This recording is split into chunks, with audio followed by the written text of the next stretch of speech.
Oke. Ya. Jadi seperti tadi saya udah bilang, kalau ada pertanyaan silakan aja langsung diketik di kolom chat. Nanti pada akhir paparan materi kita akan bahas sama-sama ya. Oke, jadi tujuan dari kelas kita hari ini adalah untuk mengerti apa sih itu penyakit Parkinson. Ya, kita harus mengerti apa itu dari etiopatofisiologinya dan bagaimana hubungannya patofisiologi dan gejala-gejala Parkinson. Apa aja gejala-gejala Parkinson dan bagaimana kita dan bagaimana kita dapat mengenali penyakit Parkinson dalam poli. Lalu kita juga mau tahu gimana kita dapat menegakkan diagnosis penyakit Parkinson dan juga sedikit mengenai terapi pada Parkinson. Oke, kita mulai ya. Nah, pertama, apa itu penyakit Parkinson? Ya, jadi Parkinson adalah sebuah gangguan neurodegeneratif ya, yang disebabkan oleh penurunan pengacuran neuron dopaminergik pada dua lokasi, yaitu locus coeruleus dan khasnya itu substantia nigra pars compacta ya. Dan Parkinson itu dicirikan oleh 4 gejala ya. Jadi dia tuh degeneratif dan ada 4 gejala utama yang sering disebut dalam mnemonic TRAP. Tremor, terutama tremor pada istirahat atau resting tremor, rigiditas, kaku, akinesia ataupun bradykinesia, dan juga instabilitas postural. Dari 4 gejala ini, yang kita harus perhatikan adalah 3 gejala pertama, tremor, rigiditas, dan bradykinesia. Kenapa? Karena gejala-gejala postural instability ataupun kehilangan refleks sentral postural, dia itu cenderung munculnya telat. Jadi abis gejala-gejala lain ada atau udah parah, dia itu munculnya tuh mungkin tahun depannya lagi gitu. Jadi dia tuh enggak pada stadium awal, tapi kalau udah sedang berat ya. Dan Parkinson itu sebenarnya tuh walaupun namanya keren, dia itu sebenarnya tuh gejala penyakit yang cukup sering ya. Insidensi itu selalu meningkat dengan usia, terutama pada usia di atas 60 tahun. Kurang lebih semua pasien di atas 60 tahun dengan insidensi kalau nggak salah tuh 0,4% per tahun. Itu kesannya nggak banyak ya, tapi sebenarnya di poli ada aja ya pasien Parkinson.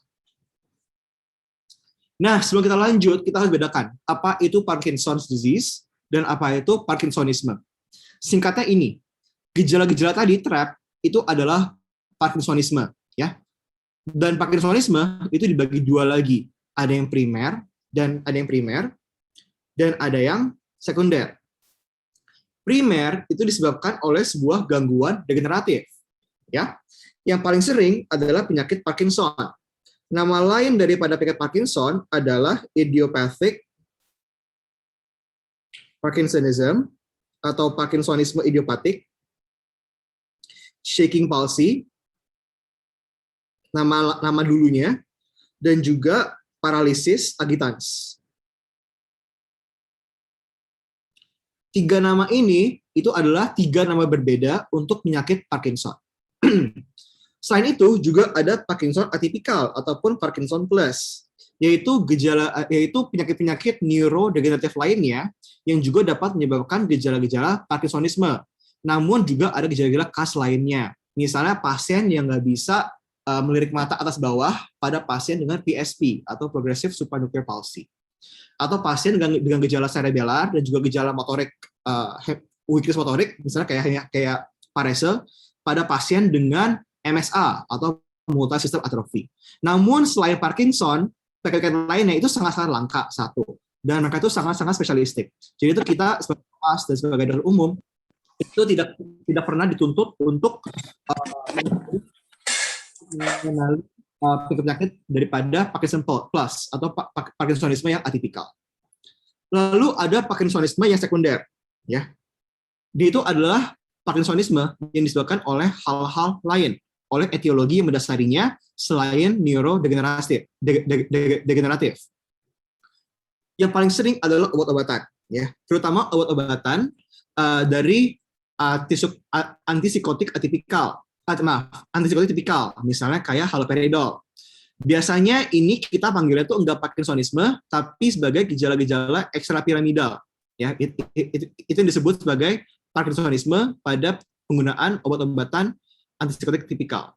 Lalu juga antiemetik, misalnya kayak ondansetron.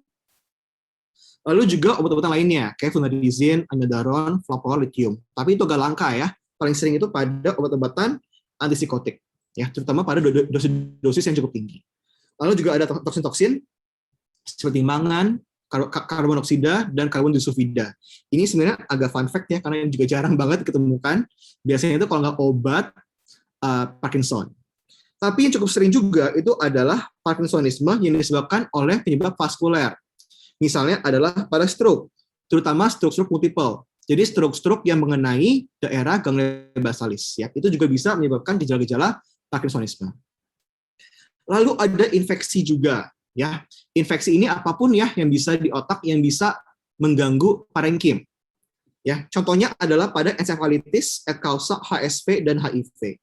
Ya, jadi nggak semua herpes bikin Parkinson ya. Berarti ini orang nggak ada yang habis cium-ciuman atau habis ada lenting-lenting pada kemaluannya, terus besok-besok muncul Parkinsonisme. Gitu. Enggak ya. Tapi biasanya itu ini timbul akibat encephalitis akibat dari virus-virus tersebut. HSV, et causa encephalitis, HIV juga bisa. Ya. Bakteri bisa dari sifilis, terutama muncul sebagai manifestasi daripada sifilis tersier ya, neurosifilis, dan juga dari TB, misalnya daripada meningoencephalitis atau tuberkulomania.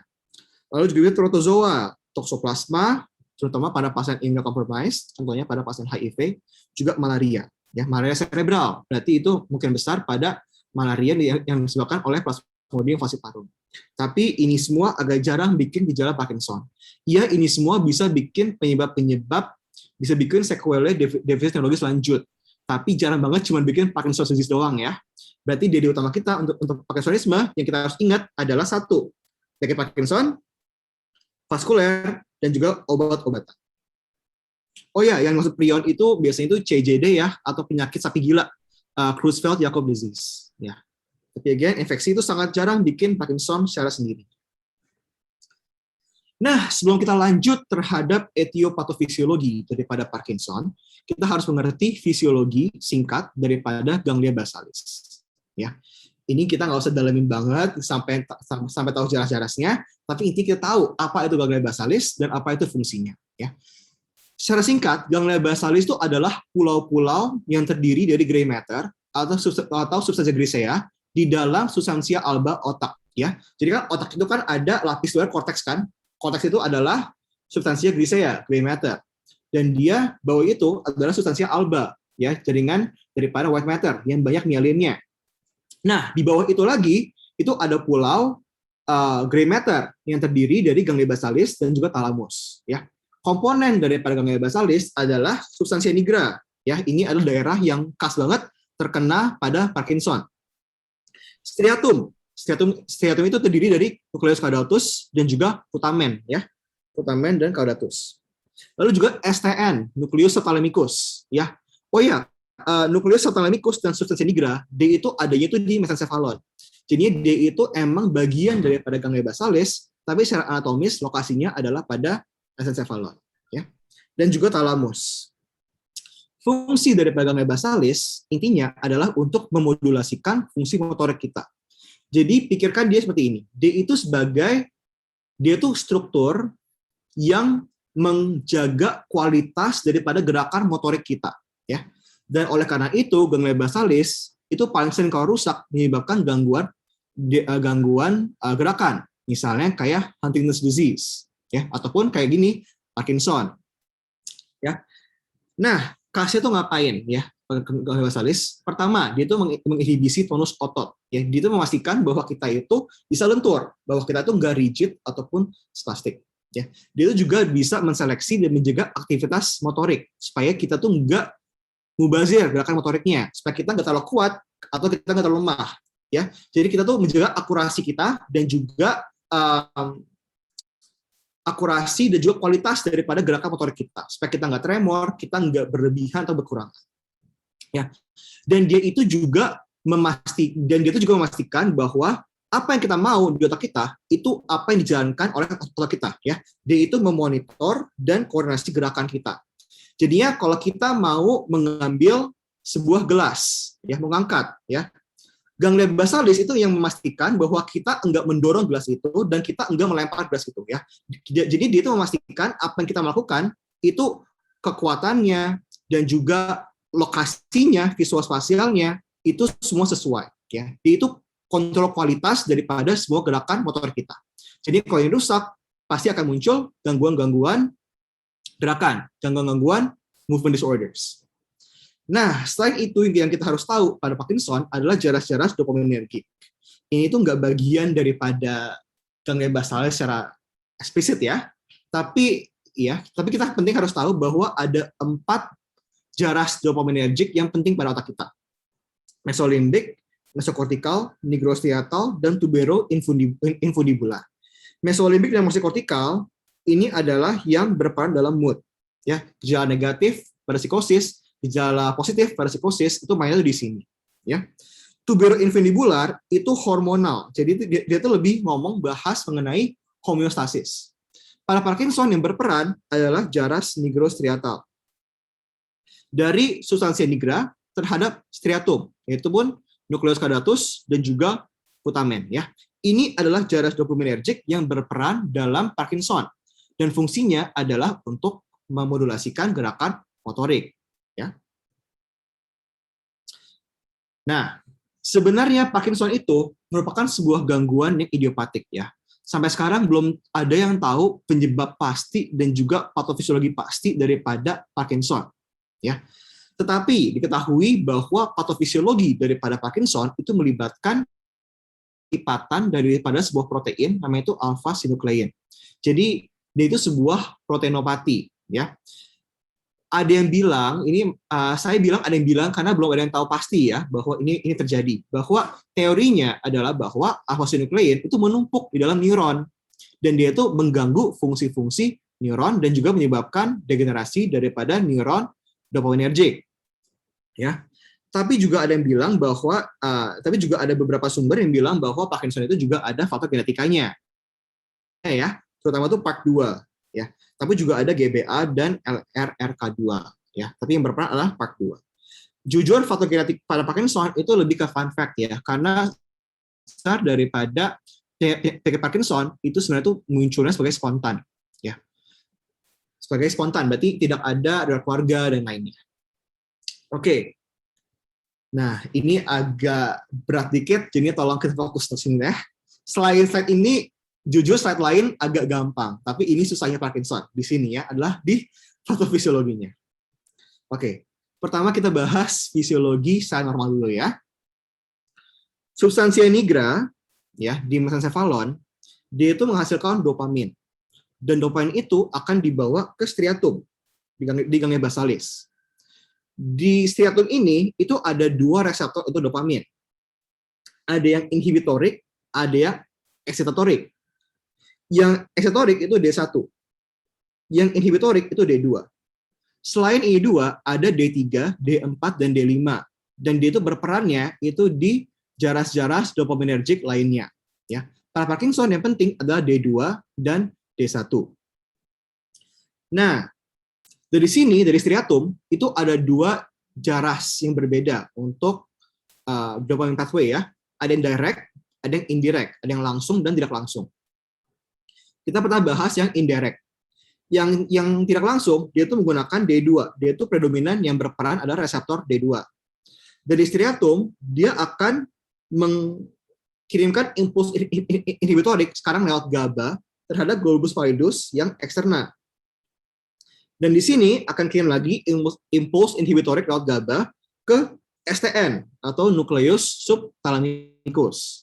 Dan dari sini dia akan mengirim impuls eksitatorik dengan glutamat terhadap globus pallidus interna dan substansia nigra pars reticulata. D1, dia itu yang direct ya. Dia itu akan langsung mengirimkan impuls inhibitorik GABA terhadap globus pallidus interna dan substansia nigra pars reticulata. Nah, itu normalnya ya. Itu agak ribet, tapi sekarang telan dulu aja. Ini yang terjadi pada maaf sebelum itu ini dulu. Nah, globus pallidus ini dia akan mengirim impuls inhibitorik lewat GABA terhadap talamus. Dan talamus ini akan menstimulasi korteks untuk membantu inisiasi gerakan. Ya, itu ada fungsinya ya. Domain ini intinya adalah untuk memodulasi inisiasi gerakan. Itu normal. Sekarang kita lihat apa yang terjadi pada pasien dengan Parkinson. tidak ada substansi nigra, ya, berarti tidak ada dopamin. Dua hal terjadi. Satu, tidak ada yang menginhibisi globus pallidus. Berarti globus pallidus dari pathway direct, dia itu terus akan terstimulasi. Nukleus subthalamicus juga tidak ada yang menginhibisi, ya, tidak ada yang inhibisi ini. Berarti dia akan terus-terus distimulasi. Nukleus subthalamicus yang terstimulasi, dia akan menstimulasi globus pallidus dan substansi nigra pars reticulata. Intinya daripada patofisiologi daripada Parkinson secara singkat, walaupun ini tuh emang skip banget banget hal, adalah stimulasi berlebihan daripada STN yang kuning ini dan GPI atau globus pallidus interna yang ini. Kedua struktur ini akan menginhibisi talamus. Ya, talamusnya berarti tidak akan mengirim impuls ke korteks. Berarti tidak ada struktur atau struktur yang untuk menginisiasi gerakan itu berkurang. Ya, ini adalah basis daripada patofisiologi dari gejala bradykinesia pada pasien dengan Parkinson. Ya, intinya Parkinson substansi nigra pars kompaktanya rusak. Jadi ada hiperstimulasi daripada STN, nukleus subthalamicus, dan juga globus pallidus interna, ya, yang menginhibisi talamus. Jadi talamus nggak bisa bantu korteks inisiasi gerakan, dan timbullah gejala bradykinesia pada Parkinson. Nah, itu kan Parkinson doang, dok. Gimana kalau tremor dan juga instabilitas postural dan rigiditas? Belum ada yang jelas tahunya sebenarnya ya. Jadi ada beberapa teori, misalnya kayak kalau tremor tuh biasanya tuh lebih diperanin ke neuroreceptor tuh lebih peran ke acetylcholine kalau nggak salah. Ya, tapi pada Parkinson yang jelas banget dan yang klasik ada pathway ini, ya, dan dia menjelaskan bradykinesia. Dan itu alasannya kenapa pada Parkinson dari gejala TRAP, TRAP, mungkin nggak ada tremor, bisa aja nggak ada tremor, bisa aja nggak ada rigiditas, dan mungkin belum bisa muncul postural instability, tapi udah pasti harus ada bradykinesia. Pada Parkinson, satu-satu gejala yang wajib ada adalah bradykinesia. Ya. Nah, ini adalah temuan patologi pada Parkinson. Ya, dia itu ada badan Lewy dan unit Lewy. Ya, intinya dia itu adalah ini alpha-synuclein. Badan Lewy dan unit Lewy adalah protein-protein alpha-synuclein yang udah menumpuk dalam neuron. Dan dia itu intinya daripada badan Lewy dan unit Lewy, ya. Tapi ini enggak digunakan untuk diagnosis, ya, karena ini tuh ditemukan secara patologi. Jadi dia itu bisa dilakukan untuk mendiagnosis Parkinson secara retrospektif, tapi selama pasien yang hidup itu tidak bisa digunakan sebagai patokan diagnosis. Nah, sekarang kita bahas manifestasi klinis terhadap Parkinson. Gejala dari Parkinson timbulnya itu perlahan dan progresif. Ya, dia tuh munculnya itu enggak mendadak kayak stroke. Kalau stroke kan berjam-jam langsung timbul, atau bahkan mendadak bisa menitan munculnya, ya. Dan dia itu juga enggak secepat infeksi. Infeksi kan bisa dalam beberapa hari, ya. Kalau kronik bisa aja dalam waktu berapa minggu sampai bulan. Parkinson itu neurodegeneratif, dan gangguan neurodegeneratif pada ya, gangguan neurodegeneratif dia itu berlangsung secara tahun-tahun. Ya, berarti pasien ini pasti minimal 3 tahun, 5 tahun udah ada gejala kecil-kecilnya, dan lama-lama baru gejalanya memberat sampai akhirnya mengganggu. Ya, progresivitas daripada Parkinson itu biasanya itu sekitar 10 tahun. Ya, totalnya ya, bukan muncul gejalanya. Dan gejala pada Parkinson dia itu cenderung timbulnya tuh unilateral. Ya, Parkinson itu sangat jarang, hampir nggak pernah timbul secara bilateral. Pertama, dia timbul unilateral, dan biasanya hanya pada satu lengan, cuman tangan atau cuman kaki. Tapi lama-lama dia menyebar ke bilateral. Tapi setelah dia bilateral pun, dia itu jarang banget simetris. Jadi mungkin dia tuh muncul pada 2 tangan, tapi misalnya awitannya itu pertama di tangan kanan. Selama perjalanan penyakit, tangan kanan itu biasanya itu terkenal lebih berat, ya. Jadi itu, Parkinson gejalanya munculnya pasti unilateral, dan bisa berevolusi jadi bilateral, tapi enggak sering simetris. Bisa nggak simetris? Ya bisa. Tapi pada kasus mayoritas, dia itu nggak simetris. Ya. Nah, dan gejala Parkinson itu berprogresivitas ya. Ada stadium yang preklinis dan stadium yang klinis. Pada preklinis itu ada konstipasi, ya. Itu adalah manifestasi otonom dari Parkinson. Ada anosmia, ya. Lalu juga ada gangguan tidur, gangguan mood, ya. Ini kenapa bisa ada gejala lain? Karena ada keterlibatan dalam jarak dopaminergic lainnya, ya. Yang menarik itu adalah kenapa bisa ada gejala anosmia pada Parkinson, ya. Ya, tapi ingat ya, berarti pasien Parkinson itu bisa anosmia. Anosmia itu enggak khas memiliki COVID, ya. Enggak semua pasien anosmia itu pasien COVID. Nah, ini alasannya kenapa. Ini adalah staging patologi Parkinson oleh BRAC, BRAAK. Dia itu membagi Parkinson jadi 6 stadium.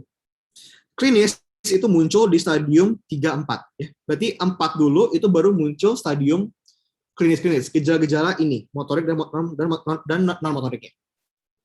Dan ini adalah waktu di mana Parkinson mencapai substansia nigra, ya, substansia nigra pars compacta. Ya. Jadi ini tuh teori berlawanan dengan patofisiologi Parkinson yang klasik. Karena BRAC bilang, enggak, Parkinson itu enggak pertama muncul di substansia nigra. Pertama, dia itu muncul di medula oblongata. Terutama selevel nervus 10, nervus vagus. Jadi dia itu pelan-pelan naik, akhirnya dia kena di substansi nigra, baru muncul timbul-timbul gejala-gejala Parkinson. Ya, dan akhirnya dia akan mengembang. Jadi dari medula oblongata naik ke mesencephalon, bikin gejala Parkinson yang khas banget, baru dia akan menyebar ke korteks. Dan di korteks barulah muncul gejala-gejala lainnya, seperti demensia, halusinasi, dan lain-lainnya. Ya, ini adalah teori sesuai BRAC. Dan kenapa bisa ada anosmia pada Parkinson? Karena BRAC bilang degenerasi pada Parkinson selain dimulai di dorsal di nervus 10, dia itu juga mulai di nervus 1 di olfactorius. Jadi itu kenapa bisa muncul anosmia sebagai gejala awal pada penyakit Parkinson. Tapi anosmia pada Parkinson itu biasanya pasiennya nggak akan komplain. Ya, itu soalnya munculnya pelan-pelan banget, perlahan banget, jadi mungkin pasiennya juga nggak kerasa, kecuali kalian tanya secara eksplisit, apakah ada anosmia. Makan masih kerasa nggak? Ya, cium masih kerasa nggak? Kalau sabun, parfum masih tercium nggak? Ya. Dan Parkinson itu juga ada beberapa subtipe klinis. Ya. Ada 3 yang utama, tapi ini tuh enggak khas ya, berarti itu hanya teori juga. Ada Parkinson yang dominan tremor, ada Parkinson yang dominan rigiditas atau akinesia, dan juga ada Parkinson yang dominan postural. Ya. Yang paling bagus prognosisnya adalah pasien Parkinson dengan dominan tremor. Ya, dokter yang saya ikuti, dia tuh suka bilang, jujur saya tuh seneng banget loh kalau ketemu pasien Parkinson yang berarti tremor. Loh, kenapa dok? Iya, karena berarti dia itu lebih kemungkinan besar, dia itu akan prognosisnya akan lebih baik, karena dia akan respons ke terapi lebih baik dengan levodopa, dan efek daripada levodopa cenderung lebih panjang. Ya, dia bilang bahwa dia itu ada pasien Parkinson yang udah baik, gejala terkontrol sama 11 tahun. Ya, itu sangat wow banget ya, karena Parkinson itu biasa tuh 5-7 tahun, itu udah parah banget. Ya, jadi itu kenapa dibagi-bagi juga ya, karena juga ada kemungkinan nilai prognostik dari Parkinson itu berbeda berdasarkan subklinisnya. Paling bagus adalah dominan tremor. Paling jelek adalah ini 2 ya, kaku akinetik, rigid akinetik, dan juga instabilitas postural. Ya, itu paling berat cenderung gejalanya, dan dengan pengobatan yang paling susah, yang paling nggak respons. Nah, sekarang kita masuk ke gejala motorik daripada Parkinson. Ya, untuk ini kita sekalian belajar PF-nya pada Parkinson ya. Tadi ya kita balik ke konsep TRAP. Ya, maaf. Ya, pertama dari bradykinesia. Seperti yang tadi saya bilang, bradykinesia itu gejala khasnya Parkinson. Ya, Parkinson gejala khasnya itu bukan tremornya ya, tapi bradykinesianya. Ya. Tapi sayangnya bradykinesia itu juga gejala yang paling sulit dideskripsikan oleh pasien. Kenapa? Karena pasien nggak mungkin bilang ke poli, dok saya ada bradykinesia. Enggak. Dia bilang, dok kok belakangan ini saya lemes ya dok? kok belakangan ini saya kalau pegang HP, kalau mau nulis, kalau mau makan, kalau mau minum, kok tambah lama jadi susah ya dok? Kenapa? Karena lemes ya. Mungkin pasiennya nggak bilang dia susah kerja, mungkin pasiennya nggak bilang dia itu susah. Karena kan definisi daripada bradykinesia ada kesulitan untuk memulai aktivitas. Dan aktivitas jalanan yang dijalankan itu cenderung lebih lama dan lebih lambat ya, dan lebih lemes. Ya, jadi pasien tuh nggak bilang dia tuh bradykinesia, tapi bilangnya dia bilang, dok saya lemes, dok saya lemah, dok saya sulit beraktivitas, dok saya sulit makan, dok saya sulit menulis, dok saya sulit main HP. Ya, itu adalah contoh-contohnya bradykinesia. Nah, dari bradykinesia ini ada beberapa PF ya yang kita bisa lakukan pada pasiennya. Oh ya, dan ini sebelum kita lanjut. Gejala bradykinesia, rigiditas, dan tremor pada Parkinson, terkadang pada stadium awalnya, dia itu susah untuk diapresiasi, itu susah untuk dikenali. Kenapa? Karena gejalanya itu mungkin sangat-sangat ringan. Jadinya di PF bisa aja nggak bermakna. Tapi ada manuver yang kita bisa lakukan untuk membantu ini. Namanya adalah manuver aktivasi. Ya, manuver Froment.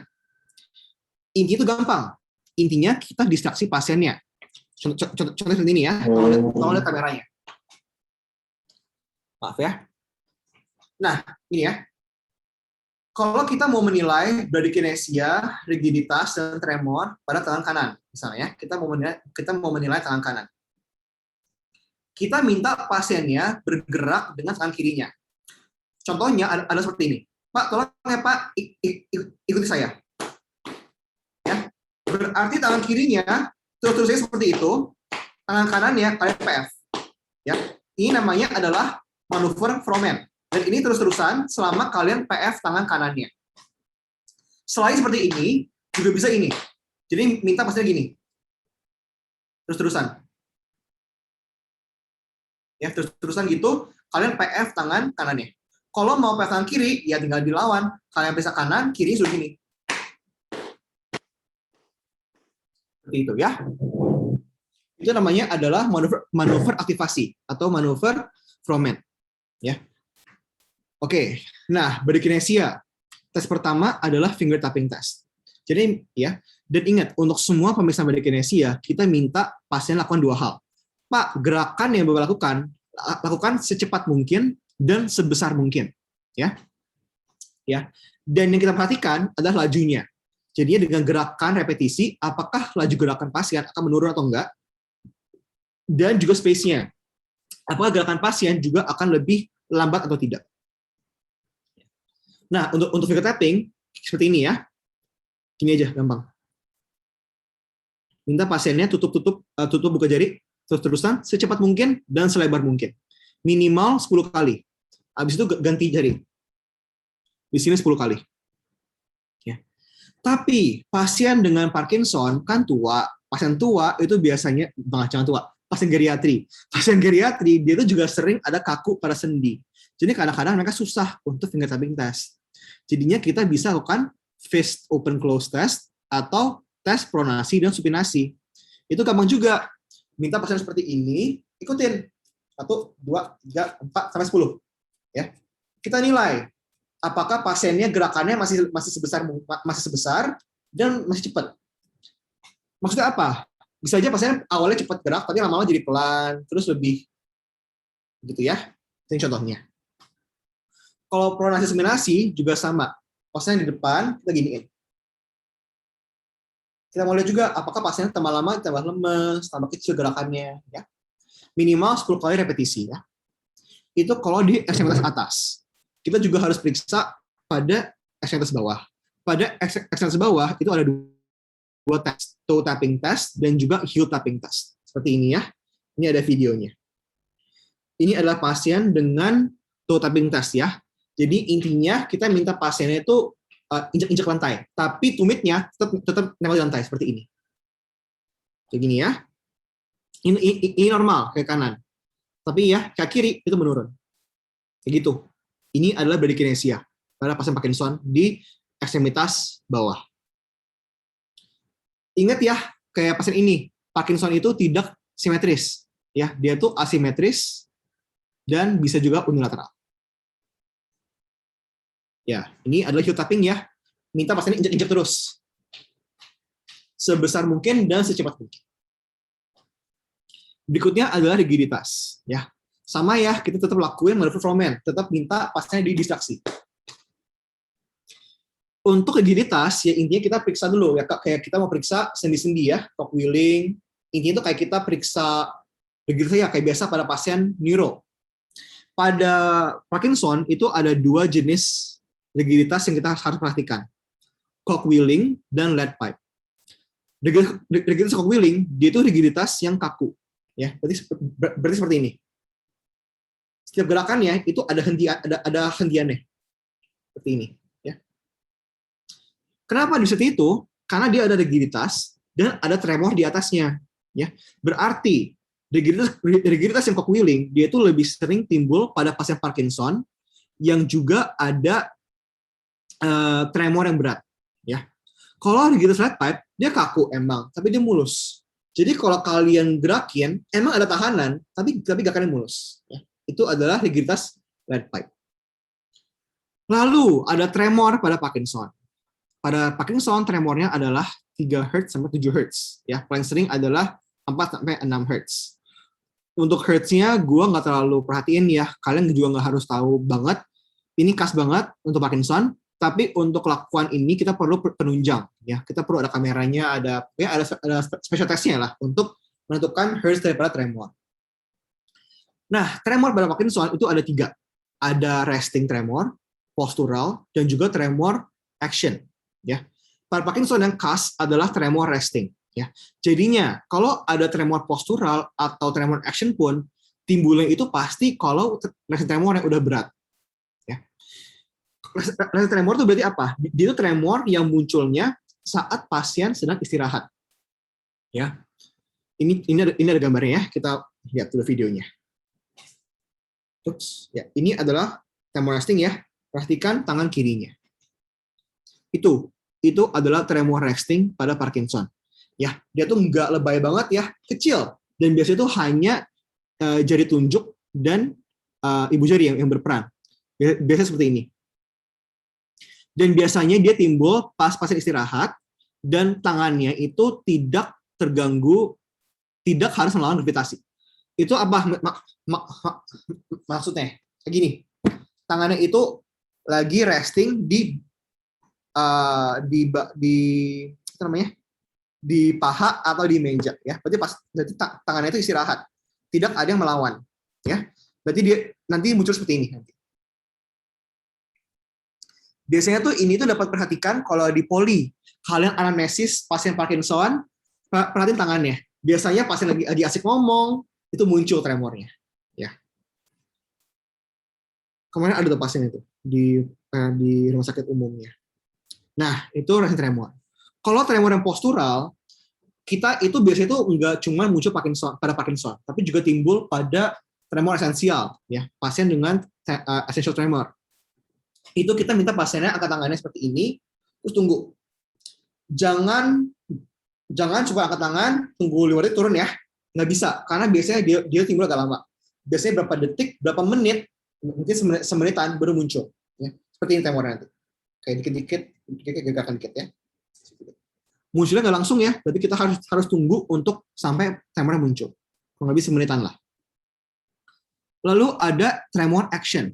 Tremor action itu adalah tremor yang muncul saat gerakan, saat pasiennya mau melakukan sesuatu. Paling gampang di neuro kita tes dengan pemeriksaan finger to nose test, ya, tes hidung jari.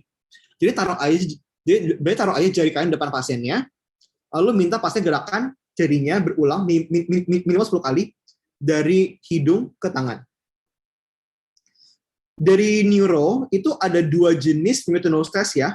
Ada finger to nose test untuk Parkinson seperti ini yang kita lakukan sekarang. Lalu ada finger to nose test yang kita lakukan untuk ataksia cerebellar. Bedanya apa? Kalau Parkinson fingernya diam aja, kayak gini aja. Kalau cerebellar gerakin jarinya. Berarti setiap pasien gini jadi gerakin, pindah-pindah jarinya. Ya, itu untuk cerebellar. Jadi jangan periksa finger to nose test yang untuk cerebellum yang gerakan jarinya untuk pasien Parkinson karena beda fungsinya. Nah, lalu P-nya itu adalah instabilitas postural. Ya, ini gampang banget. Intinya kita lihat pasiennya berdiri dan kita mau lihat pasiennya jalan. Ketika kita lihat pasien berdiri, itu nggak boleh cuma seembel-embel kita minta berdiri.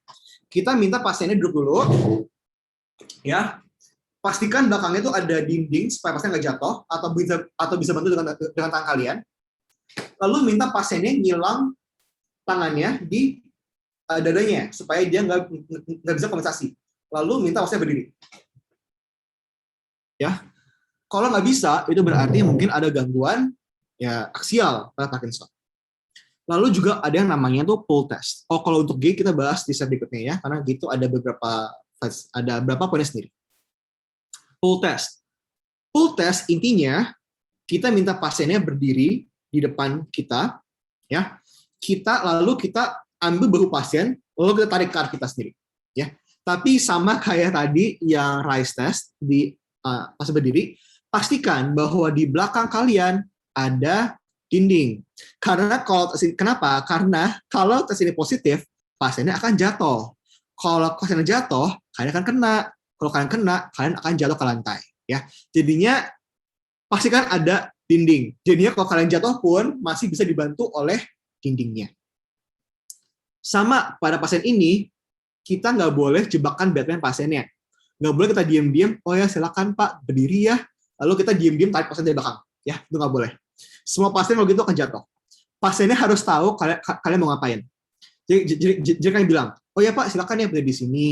Pak, ini saya mau lakukan pemeriksaan ya Pak. Ini saya akan menarik bahu Bapak. Tolong ya Pak, jaga keseimbangan Bapak ya. Tolong Bapak coba jaga keseimbangannya. Paling sering itu dengan cara napak ke belakang ya. Jangan jebakan Batman pasiennya. Jangan tiba-tiba pasien suruh berdiri, kalian dorong atau kalian tarik ya. Kalian akan dihujat, kalian akan dituntut. Ya, ini ada videonya, ini pull test yang normal ya. Ya, itu normal ya. Jadi didorong pun pasiennya masih bisa dapat menjaga keseimbangannya. Ya, normalnya itu kalau bisa dalam 1 atau 2 langkah ya. Ini boleh nih kalian di poli coba sama teman-teman kalian gimana lakukan pull test. Dan ini adalah pull test yang abnormal. Ditarik seperti itu. Pasiennya Parkinson, gangguan keseimbangan, gangguan motor aksial, dia itu nggak bisa menjaga keseimbangan. Jadinya dia itu perlu beberapa langkah ke belakang. Kita lihat lagi ya. Itu.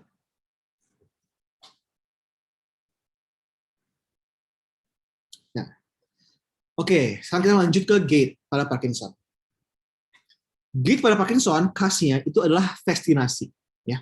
Tapi sebelum kita bahas apa itu fascinasi, kita harus bahas apa yang kita harus lihat pada gait pasien Parkinson. Kuncinya adalah kita mau tahu apakah jalannya pasien simetris atau tidak. Apakah pasiennya cenderung ke satu sisi atau tidak, dan gerakan tangannya dan gerak kakinya apakah simetris atau tidak. Pertama adalah arm swing, ya. Itu ada tangannya. Jadi kan kalau kita jalan kan biasanya tangannya gerakan, gerak. Pada pasien Parkinson bisa aja nggak gerak tangannya. Dan paling sering satu sisi lebih berat daripada satu sisi lainnya. Makanya kita mau lihat kesimetrisannya, ya. Mungkin tangannya nggak ada yang gerak, kaku aja gitu. Lalu ada heel strike. Heel strike itu adalah tumitnya. Kan anggap di kaki, anggap di lantai ya. Kan biasa kalau jalan seperti ini kan, tumit dulu baru kaki. Tumit dulu baru kaki. Pas Parkinson biasanya seperti ini atau seperti ini. Tumitnya itu nggak duluan, ya. Itu namanya adalah loss of heel strike. Nama lainnya adalah kaki yang nyeret, ya, kakinya nyeret intinya. Dan enggak selalu simetris dan bisa aja unilateral, ya. Itu kunci pada Parkinson. Enggak harus simetris, bisa aja unilateral. Dan jarak langkahnya itu bisa lebih menurun. Jadinya jaraknya biasanya tuh bisa jauh, dia shuffling. Kayak Michael Jackson moonwalk gitu loh. Jadi kayak dia tuh jaraknya tuh kecil-kecil dan nyeret. Ya kayak gini. Nah, pada Parkinson, khasnya itu adalah Parkinsonian gait atau shuffling gait, ya. Nama lainnya adalah fascinasi. Jadi pasiennya jalannya cepat, tapi kayak gini jalannya, nyeret dikit-dikit dan cepat. Ya, ini ada gambarnya ya. Ya, kita lihat ya. Lihat tuh, pasiennya itu lost in heel strike. Nggak ada heel strike-nya, sama tangannya, satu ada yang nggak nyeret. Sebenarnya dua-duanya sih nggak nyeret. Nggak nambah ya. Nah, dan berikutnya adalah shuffling gait. Seperti itu. Itu adalah shuffling gait pada Parkinson. Ya.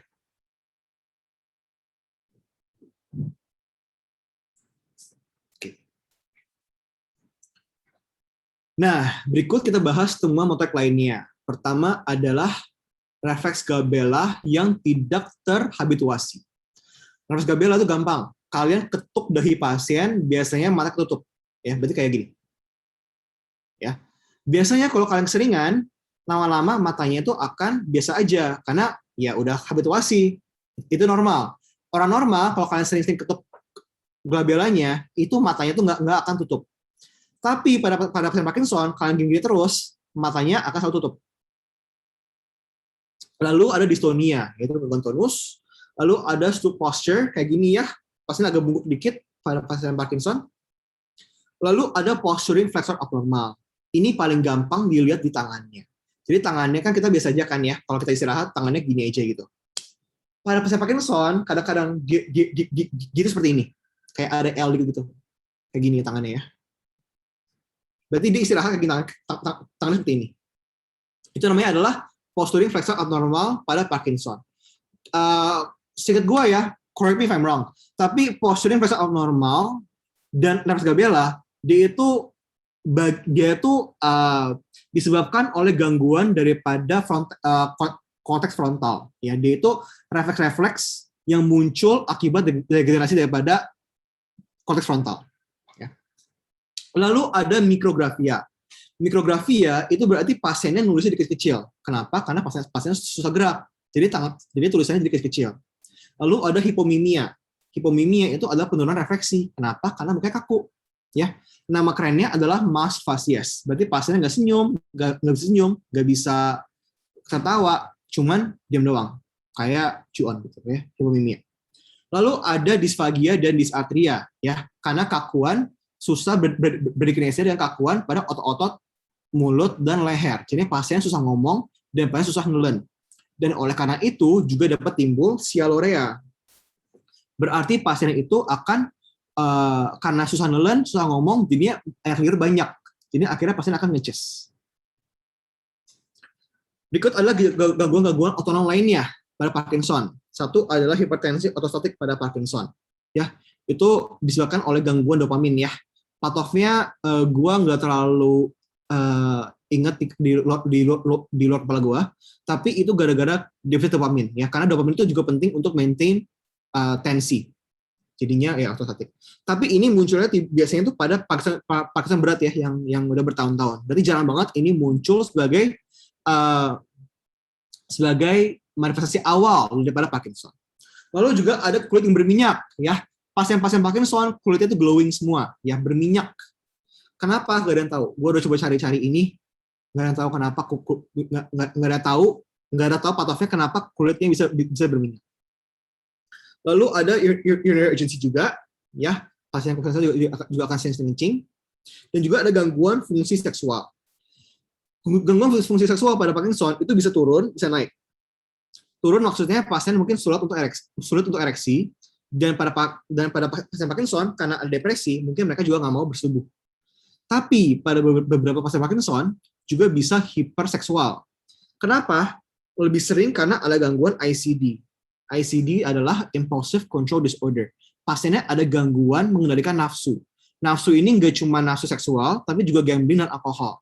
Berarti pasien Parkinson, terutama yang lelaki, itu lebih sering untuk hiperseksual ya, lebih sering untuk melakukan hal-hal seksual yang berlebihan, mungkin juga bisa hal-hal yang aneh ya, yang bisa dibilang fetish, lalu juga bisa gambling, ya, lalu juga bisa untuk alkohol. Ya. Jadinya mereka tuh disinhibisi intinya. Ya. Lalu juga bisa sebagai gangguan neuropsikiatri. Ini ada dua patofnya. Satu, karena Parkinson adalah gangguan kronik. Jadi pasiennya jadi sedih ya bahwa dia tuh harus hidup dengan gangguan seperti Parkinson yang sangat-sangat berdampak terhadap kehidupan sehari-hari. Tapi juga karena kurang dopamin ya, itu juga faktor lainnya daripada Parkinson ya. Karena Parkinson emang kan walaupun kasnya itu bermain di jaras nigrostriatal, dia itu juga bermain di jaras lainnya, terutama mesokortikal dan mesolimbik, walaupun dikit. Lalu juga ada gangguan kognitif. Ya, ini akan kalau parah ya di atensi, konsentrasi, eksekutif, memori dapat timbul demensia ya. Ini kenapa? Ini karena penumpukan daripada badan Lewy dan neuron Lewy. Lama-lama korteksnya juga akan ikut degenerasi, jadi timbullah gejala-gejala demensia. Tapi ini gejala-gejalanya tuh akan muncul telat, jadinya enggak dalam waktu setahun onset dengan gejala motoriknya, mungkin 3 tahun, 5 tahun setelahnya. Lalu ada apati, ya pasiennya nggak mau ngapa-ngapain. Ini tuh juga ada 2 hal. 1, berperan dengan depresinya, dan 2 juga berperan dengan bradykinesianya. Jadi pasiennya tambah lama, tambah susah untuk beraktivitas. Lalu juga ada gangguan perilaku ya, dan juga impulsivitas kayak tadi, ICD, Impulsive Control Disorder. Nah, gejala-gejala lainnya itu adalah gangguan tidur, ya, fragmentasi tidur, mimpi yang vivid, juga muncul restless leg syndrome, ya, dan juga bisa insomnia, ya. Dan ada yang bilang, ada beberapa penelitian yang bilang bahwa insomnia itu salah satu gejala yang cukup khas dan cukup ngekas banget sih ya, tapi juga gejala cukup umum yang timbul sebagai gejala awal daripada Parkinsonism, daripada Parkinson ya. Berarti sebelum gejala motorik ada anosmia di beberapa pasien, tapi lebih sering lagi ada gangguan tidur. Bisa aja insomnia, bisa aja restless leg syndrome. Lalu juga bisa lemas dan anosmia kayak tadi ya, karena teori daripada patologi si Braak. Oh iya, yang gejala Parkinson tuh sebelum gue bilang ada 2 jenis ya, motorik dan non-motorik.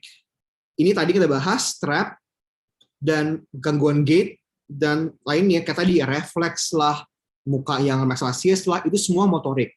Yang ini yang lebih ke masalah psikiatrik, depresi, kognisi, demensia, impulsivitas, gangguan otonom kayak konstipasi, hipotensi, kulit berminyak yang glowing dan lain-lainnya, itu adalah gejala-gejala yang non-motorik.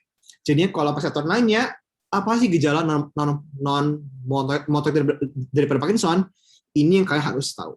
Jadi nggak cuma terapi doang ya. Nah, bagaimana kita dapat menegakkan diagnosis pada Parkinson? Parkinson adalah sebuah diagnosis klinis. Ya, jadinya sebenarnya tuh nggak perlu tindakan lanjutan. Ya, jadi nggak perlu MRI, nggak perlu lab tertentu untuk menegakkan diagnosis Parkinson. Cukup kehadiran gejala Parkinsonisme dan eksklusi DD-nya dari 6PF itu sangat cukup untuk mendiagnosis Parkinson.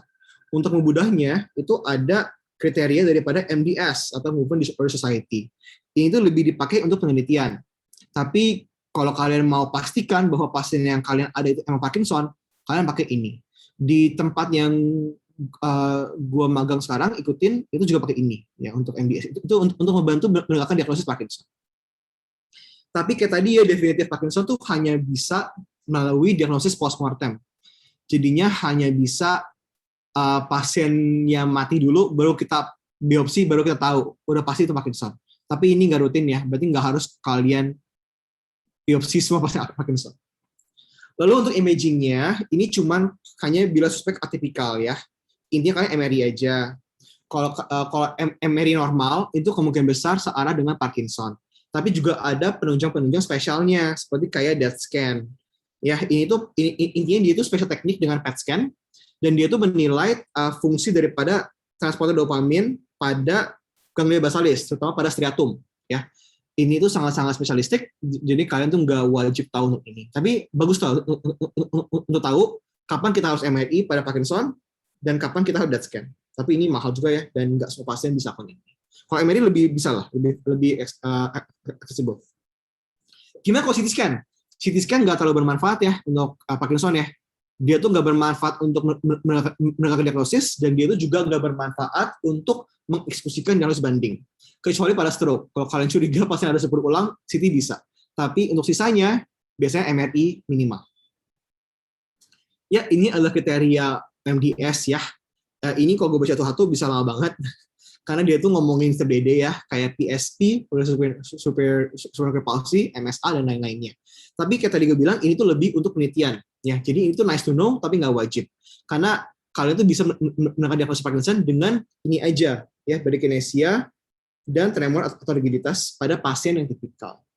Gitu. Dan biasanya tuh eksklusi itu kalau pasiennya nggak ada heparese, ya, nggak ada atrofi, ya, nggak ada refleks patologis, ya, dan juga nggak ada tanda-tanda cerebral ataksia. Kalau ada defisit neurologis lainnya tambahan daripada gejala-gejala Parkinson-nya, itu kalian mengarah terhadap DDD lainnya. Seperti ini DDD-nya, ya. Kayak PSP, MSA. Ya. Obat-obatan ini harus tanya ya dari anamnesis ya. Ada nggak obat-obatan antiemetik atau antihistamin kayak maksudnya antihistamin untuk vertigo ya, misalnya flunarizin atau obat antipsikotik. Ya, ini pasien disease. Oh ya, yang kasih itu adalah Lewy body dementia. Dia itu gejala itu persis sama kayak Parkinson, tapi bedanya kalau pada Lewy body dementia ada muncul demensia dulu. Jadi demensia itu bisa mendahului Parkinson atau muncul dalam waktu setahun setelah onset motoriknya. Tapi kalau pada Parkinson, kayak seperti normal, dia itu timbulnya itu setahun ke depan, 2 tahun ke depan baru muncul ada demensianya minimal. Kalau vaskuler itu berarti biasanya itu ada stroke ya, dan ada defisit neurologis motorik ya pada traktus corticospinalis. Pada MSA juga sama, ada gangguan piramidal juga, berarti ada kelemahan motorik dari corticospinal, dan digabung dengan gangguan cerebellum. Itu apa? Misalnya ataksia, ya, atau vertigo berulang juga bisa. Atau gangguan nervus autonomic, misalnya hipotensi otostatik yang cepat, atau diare ataupun konstipasi. Nah, terakhir kita masuk ke tata laksana pada Parkinson. Sebenarnya tata laksana pada Parkinson itu lebih ranah ke spesialis. Jadi kita tahu apa itu Parkinson, kita bisa mendiagnosis, kita bisa langsung merujuk. Ya, tapi kita harus tahu bahwa pada Parkinson itu ada 2 jenis terapi yang non medikamentosa tanpa obat dan terapi yang dengan obat. Ya. Pada Parkinson, terapi non medikamentosa itu sangat penting ya. Jadinya jangan pernah underestimate kepentingannya terapi non medikamentosa pada Parkinson. Kenapa? Karena ini bisa membantu menjaga fungsi pasien. 1.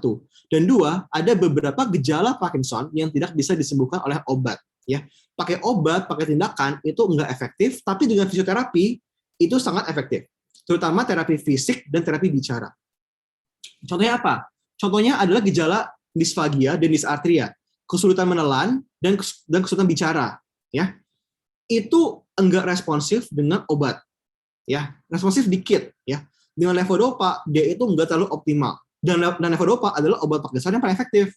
Jadinya untuk gejala-gejala seperti itu, terutama gejala aksial, dysarthria, disfagia dan balance itu lebih mengandalkan fisioterapi, ya. Terapi fisik dan terapi bicara.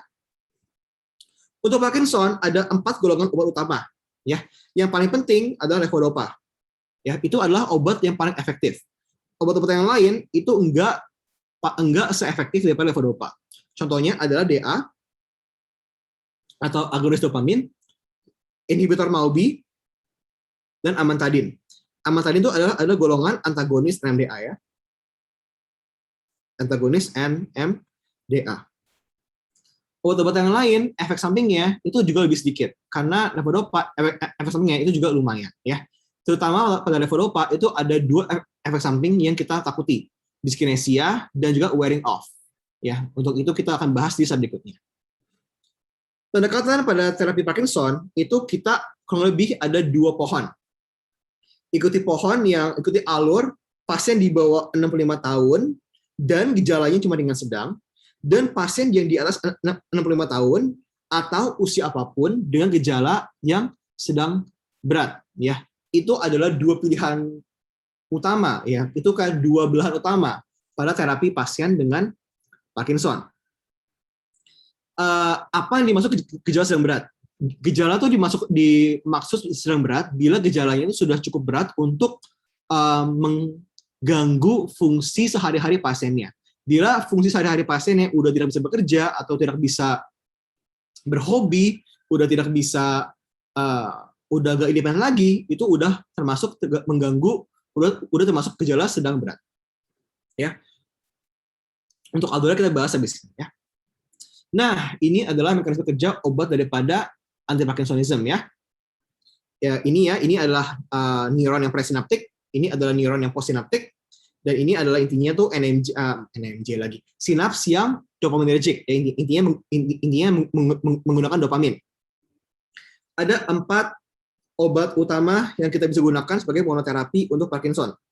Levodopa yang paling oke, yang paling bagus, inhibitor MAO-B, amantadin atau antagonis NMDA, dan juga agonis dopamin. Levodopa itu paling gampang kita mengertinya. Kenapa kita perlu levodopa? Karena pada pasien Parkinson, mereka itu secara patofisiologi kekurangan levodopa. Jadi kita terapinya dengan pemberian levodopa, ya. Kekurangan dopamin. Jadi kita dengan levodopa. Apa itu levodopa? Levodopa itu adalah prekursor dopamin.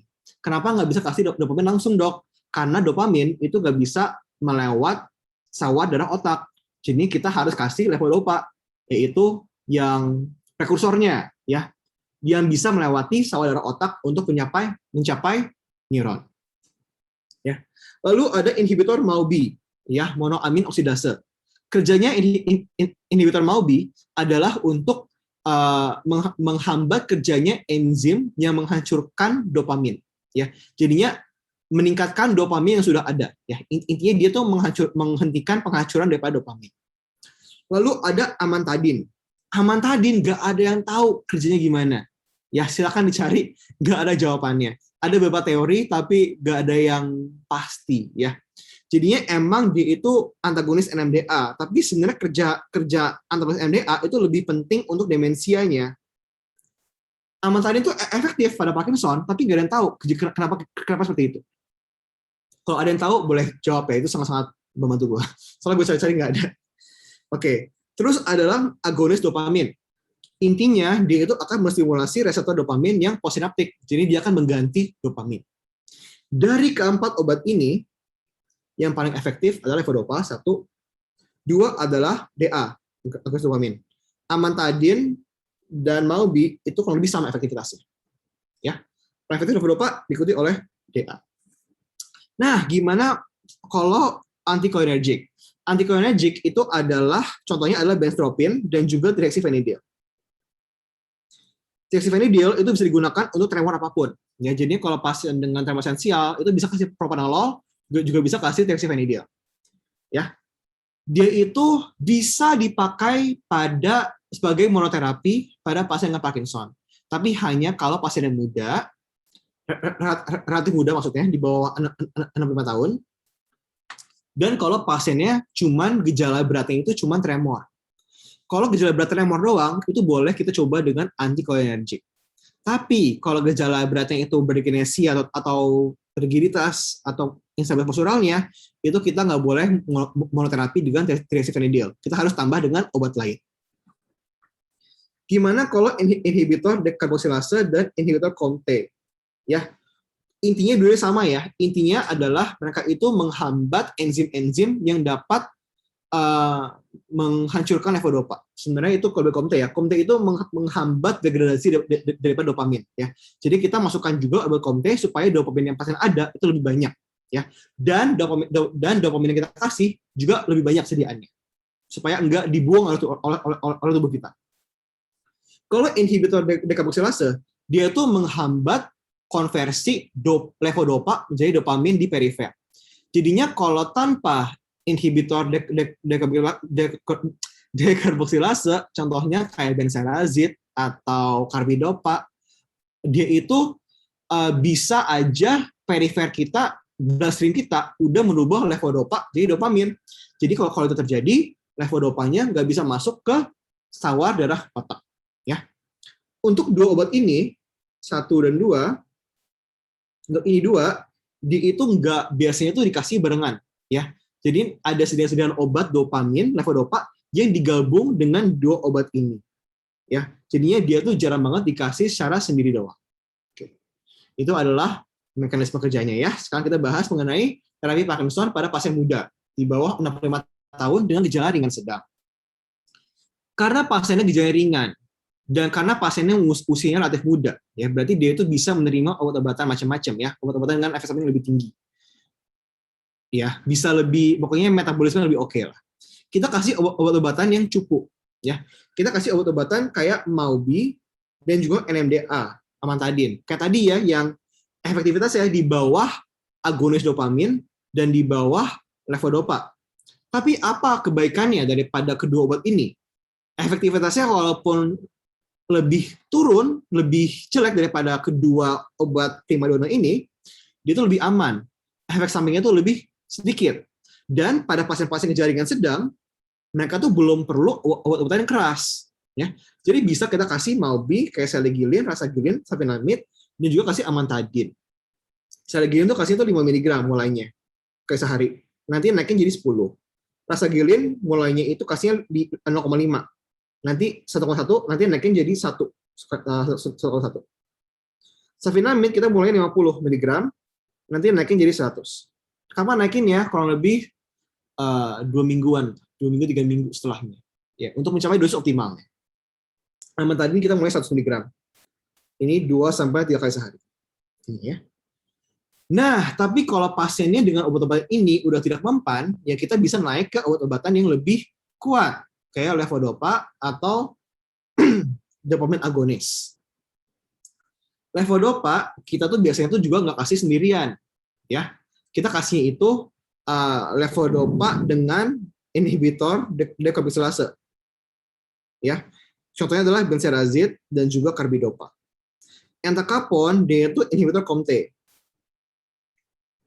Ya, oh ya ini gue nggak afiliasi sama farmasi apapun, tapi gue cuma mau bilang ya, karena kadang-kadang tuh kita tahu obatnya apa, tapi kita nggak tahu isinya apa. Benserazid yang kita paling sering lihat, ini mereknya adalah Levopar. Ya, ini tuh sering banget ya pada pasien Parkinson yang dikasih Levopar, atau Madopar, atau Leparson. Ya, ini adalah 3 merek obat yang gue tahu sering dipakai. Ya, yang di daerah gua di Tangerang. Ya, tapi kalau levodopa, carbidopa, entacapone, nama dagangnya itu adalah Stalevo. Ini obatnya mahal banget Stalevo setahu gua, dan gua nggak yakin dia itu di cover BPJS. Kalau Levopar, Madopar, Reparson, iya dia cover BPJS. Tapi kalau Stalevo, gua agak lupa apakah dia di cover BPJS atau enggak. Ya. Tapi ini obatnya sama hal sih gua. Nah, kalau obat-obatan dopamin agonis ya kerjanya itu untuk simulasi daripada reseptor dopamin, itu ada 2 yang kita pakai, pramipexole dan ropinirole. Pramipexole itu mulanya itu dosisnya itu 0,120 mg 3 kali sehari. Ropinirole itu mulanya itu 0,05 mg 3 kali sehari. 0,5 ya. Nah, terus juga ada obat anticholinergic, tapi ini cuman kalau ini sebagai adjuvan ya. Berarti kalau pasien itu gejala itu berat di tremornya, boleh dikasih dexifenidil. Ya, ingat pasien usianya muda, gejalanya ringan, mulai dulu dengan obat-obatan inhibitor Maubi kayak seligilin atau antagonis NMDA. Mulai satu-satu dulu. Kalau sebulan nggak perbaikan, baru diganti ke obat-obatan yang lebih tinggi kayak levodopa atau dopamin agonis. Nah, kenapa sih dok? Kenapa kita harus mulai dengan obat yang rendah dulu? Kenapa kita nggak langsung mulai dengan levodopa aja? Kan tadi dibilang bahwa levodopa itu lebih efektif. Kenapa? Karena levodopa tuh efek sampingnya itu lebih berat. Ya, levodopa efek sampingnya itu adalah wearing off. Ya, berarti pasien itu cepat banget turun secara proksimal suatu waktu. Dan juga dia itu ada dyskinesia. Dyskinesia itu ada gerak-gerakan yang mengganggu. Jadi dia tuh gerakan otomatik ya, kayak spasme sendiri gitu. Jadi pasien tuh bisa diam-diam terus tiba gerak sendiri gitu, tangannya gerak sendiri atau gimana gitu ya. Dan kadang-kadang dyskinesia itu bisa mengganggu hidup pasien, hidup sehari-hari, dan juga dia itu sangat nyeri kadang-kadang. Jadinya pasien itu bisa ngeluh nyeri karena obatnya levodopa ketinggian. Ya. Tapi levodopa itu emang ya, fungsi pasien Parkinson cenderung lebih baik dengan levodopa, walaupun dengan efek samping itu. Nah, kalau dopamin agonis, dia itu juga efektif motoriknya, mirip dengan levodopa. Tapi efek samping dia itu lebih ke halusinasi. Lebih ke efek samping psikiatrik ya. Atau confusion. Jadi pasien suka bingung. Ya, jadi lebih ke psikiatrinya sebenarnya, gejala-gejala daripada dopamin agonis. levodopa, MAO-B, amantadin bisa nggak bikin gejala-gejala dyskinesia dan psikiatriknya? Bisa, tapi lajunya itu lebih dikit, ya lebih rendah dibanding levodopa dan dopamine agonis. Levodopa ingat ya, efek sampingnya lebih ke motoriknya, dyskinesia dan wearing off. Dopamine agonis efek sampingnya lebih ke psikiatriknya. Lalu anticholinergic ya untuk tremornya kalau ada. Nah, gimana kalau pasiennya udah di atas usia 65 tahun atau gejalanya sedang berat? Langsung mulai dengan levodopa. Ya. Campur ya. Biasanya dulu. Biasanya itu dimulai dengan levodopa, benserazid. Lalu bila kalau gejalanya nggak terkontrol atau mulai efek samping muncul-muncul yang lain, baru ditambah dengan Comte. Dengan yang levodopa, levodopa, benserazid, dan entacapone. Jangan mulai ini dulu ya. 2 alasan. 1, mahal. Ya. Harganya gue lupa berapa, tapi sekarang gue tuh mahal. Apalagi kalau ini kan setiap hari minumnya ya. Setiap hari minumnya bisa 10 tablet setiap hari kadang-kadang, dan untuk seumur hidup. Ya, sampai lama banget gitu. Dan 2, nggak ada penelitian yang menunjukkan bahwa mulai levodopa, benserazid, dan entacapone itu lebih bermanfaat daripada levodopa dan benserazid sendirian ya. Sebagai terapi awal. Pada terapi lanjutan, iya dia itu dapat efektif, tapi awal-awalnya benefitnya sama aja. Jadi kita pakai yang paling rendah dulu obat-obatannya. Nah, kalau dengan levodopa tidak terkontrol, baru kita tambahin obat-obatan lainnya. Kita bisa tambah dopamine agonis, inhibitor MAO-B, amantadin, atau tirosifenidil, tergantung gejala-gejalanya. Kalau gejala yang susah dikontrol itu lebih ke tremor, kita kasih tirosifenidil. Kalau gejala yang susah dikontrol itu lebih ke dyskinesianya dan efek samping wearing off-nya, kita kasih dopamine agonis ataupun inhibitor MAO-B. Dan ini alasannya ya kenapa levodopa itu, pemberian levodopa itu nggak boleh langsung tinggi ya. Zaman dulu dia itu langsung mulai dosis levodopa 600 sampai 800 mg per hari.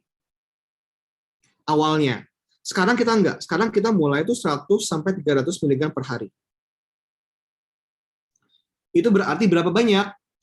Sediaan kayak tadi ya, levodopa, benserazid yang 125 mulai setengah tablet 3 kali sehari. Lalu seminggu naikin jadi 1 tablet. Ya.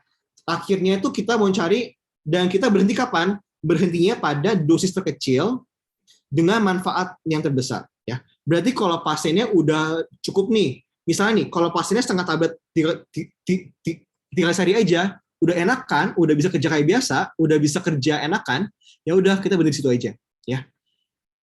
Karena kenapa? Dyskinesia itu ada 2 efek samping ya. Kalau dosis ketinggian itu muncul dyskinesia. Pasiennya nggak enak, suka gerak sendiri, suka nyeri sendiri. Kalau kerendahan itu wearing off, lebih cepat. Berarti pasiennya itu lebih sering timbul gejala Parkinson kembali. Ya. Jadi levodopa prinsip terapi adalah start low, go slow. Mulai dengan dosis kecil, dan tingkatinnya perlahan. Nah, gimana tentang gejala-gejala lainnya? Ini intinya pada ini adalah terapi sintomatis ya. Depresi kasih aja SSRI, demensia kasih aja donepezil atau rivastigmine. Antipsikotik, kalau ada psikosis kayak ada halusinasi atau dreams vivid atau confusion yang terlalu kuat, kasih clozapine atau quetiapine. Kalau ada dyskinesia kayak tadi atau tremor yang berat, kasih aja triacifenidil. Ini agak ribet ya. Donepezil kan inhibitor cholinesterase, tapi amantadin itu kan amantadin cholinesterase inhibitor, tapi kan cholinesterase inhibitor. Tapi apa tadi obatnya? Kok jadi lupa? Oh ya, tapi kan triacifenidil kan anticholinergic ya. Kerja itu berlawanan ya. Jadinya juga harus ini juga harus pastikan ya. Jangan kasih donepezil tapi juga kasih triacifenidil, kayak nggak nyambung obatannya gitu loh. Nah, ini adalah pilihan terapi terakhir. Kalau pasiennya dengan levodopa dosis tinggi ya, udah nggak mempan ya. pasiennya gejalanya udah berat banget, tidak terkontrol dengan obat apapun, ataupun dosisnya udah terlalu tinggi. Misalnya pasiennya udah minum obat anti Parkinson, udah minum levodopa, udah 1000, udah lebih dari 1000 sampai 1500 mg per hari, ya. Kita bisa pertimbangkan rujuk ke SPBS untuk pertimbangkan DBS. Jadi intinya dia itu masang elektroda pada ganglia basalis, ya. Dan fungsinya adalah untuk menginhibisi STN atau menginhibisi GPI untuk meringankan inhibisi daripada talamus supaya talamusnya kerjanya bisa lebih baik lagi, ya. Tapi jujur ini itu sangat-sangat mahal. Kalau nggak salah kayak berapa M gitu untuk melakukannya. Dan kalau nggak salah kayak setiap 5 tahunan itu harus diganti baterainya. Dan setiap ganti baterai itu juga ratus juta. Ya. Jadi ini itu enggak di cover BPJS dan sangat mahal, tapi efeknya itu sangat-sangat bagus. Ya. Gue tuh udah ketemu beberapa pasien dengan DBS, dia tuh benar-benar bagus banget, kayak bisa tampak seperti normal lagi dengan DBS. Tapi DBS itu nggak sempurna ya, dia tuh nggak bisa kontrol gejala-gejala aksial. Ya, berarti walaupun ini sangat-sangat bagus efeknya, enggak jadi obat segala bisa untuk Parkinson ya. Dia tuh bisa untuk motorik, terutama motorik yang di lengan. Tapi motorik pada aksial, pada fungsi penelanan, dia tuh nggak bisa diperbaiki oleh DBS. Oke, rangkuman ya. Jadi pertama kita harus bedakan apa itu Parkinson's disease dari Parkinsonisme ya. Kalau ada trapnya itu adalah sindrom klinis. Tapi kalau Parkinson's disease adalah Parkinsonisme yang idiopatik yang disebabkan oleh gangguan neurodegeneratif. Gejala-gejala kardinal Parkinson kita harus tahu ya trap, tremor, yang resting, rigiditas, akinesia, dan instabilitas postural. Terapi pada Parkinson itu ada yang non-medikamentosa dan yang medikamentosa. Yang non medikamentosa itu sangat penting ya, terutama fisioterapi, terapi fisik, dan terapi bicara. Lalu terapi medikamentosa itu harus dibuat berdasarkan kebutuhan pasiennya ya, pertimbangkan dari gejala-gejala pasiennya dan juga usia pasiennya dan juga dari fungsi pasien sehari-hari ya. Tapi itu juga berdasarkan dari gejala beratnya ya. Nah, dari semua terapi obatan Parkinson yang paling efektif adalah levodopa, tapi efek sampingnya tuh cukup berat ya, wearing off dan diskinesianya. Ya, seperti itu. Ya, terima kasih. Oke, terima kasih banyak Reza untuk kelasnya pada hari ini, sangat-sangat informatif, sangat-sangat lengkap ya, tadi sampai detail banget. Oke, kalau misalnya buat teman-teman yang mau nanya, boleh langsung di chat aja di kolom chat. Terus juga sambil menunggu ada yang mau nanya, mungkin boleh diisi dulu. Ini ada feedback formnya, tolong diisi, nggak sampai 1 menit untuk ngisi feedback formnya, supaya kita bisa semakin baik di kedepannya. Gitu. Oke, mungkin kita boleh foto dulu kali ya, Za? Sambil nunggu teman-teman ada yang mau nanya. Mungkin teman-teman ada yang mau tolong nyalain kameranya biar kita bisa foto bersama Reza, atau enggak mungkin kalau bagi yang malu untuk nyalain kameranya boleh ini ya link kuesionernya ya. Oh, ini salah masukin, bentar ya. Oke, ini linknya ya, tadi sorry, salah send ternyata. Oke, mungkin buat teman-teman yang mau nyalain kamera, kita bisa foto bareng, atau mungkin yang buat yang malu boleh dikasih jempol, dikasih reaction-nya. Dikasih jempol kayak gini, gitu. Juga nyalain kameranya, yang nyalain kamera nggak kena Parkinson kok. Oke, kita foto dulu ya. 1, 2, 3. Oke. Apakah ada yang mau bertanya? Kalau mau bertanya boleh langsung ketik di kolom chat. Mungkin Za, ada satu pertanyaan nih Za. Kan kita tadi udah belajar tentang kayak tata laksana, obat-obatan, dan lain-lain, sampai ke deep brain stimulation gitu ya. Cuma sebenarnya kita sebagai dokter umum, kita ini udah terlalu advance ya buat dokter umum gitu ya. Mungkin ada nggak sih Za kayak edukasi-edukasi yang penting, yang perlu, yang bisa kita kasih ke pasien gitu sebagai dokter umum, supaya pasien itu kayak lebih mengetahui tentang Parkinson, atau apa sih sebenarnya efek sampingnya.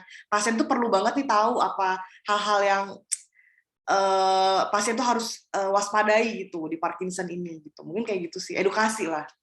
Edukasi ya. Edukasi itu bahwa obatnya yang kita berikan itu nggak boleh dimain sendiri ya. Karena dari kayak gue tuh pernah baca beberapa kasus pasien Parkinson itu ada yang main obatnya sendiri. Jadinya itu level dopanya itu bisa ningkatin sendiri ya.